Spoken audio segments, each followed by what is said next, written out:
నాగర్ కర్నూలు జిల్లాలోని సోమశిల గ్రామం పర్యాటకంగా జాతీయ అవార్డు సాధించింది.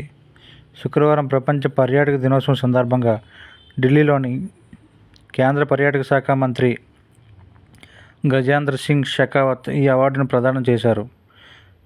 తెలంగాణలోని నిర్మల్, సోమశిల గ్రామాలు జాతీయ స్థాయిలో అవార్డులకు ఎంపికయ్యాయి. ఆధ్యాత్మికత, వెల్నెస్ విభాగంలో నాగర్ కర్నూలు జిల్లా కొల్లాపూర్ మండలంలోని సోమశిల గ్రామం జాతీయ అవార్డును పొందగా, జిల్లా పర్యాటక శాఖ అధికారి నరసింహ అవార్డును అందుకున్నారు. సోమశిల గ్రామం జాతీయ అవార్డుకు ఎంపిక కావడం పట్ల రాష్ట్ర పర్యాటక శాఖ మంత్రి జూపల్లి కృష్ణారావు హర్షం వ్యక్తం చేశారు.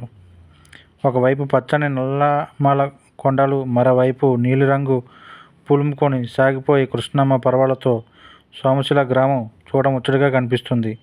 గ్రామంలో ఉన్న పురాతన కాలం నాటి లలిత సోమేశ్వర ఆలయం ఈ గ్రామానికి ప్రత్యేక ఆకర్షణగా నిలుస్తుంది. శ్రీశైలం ప్రాజెక్టు నిర్మాణం పనుల్లో ప్రాజెక్టు అంతర్భాగంలో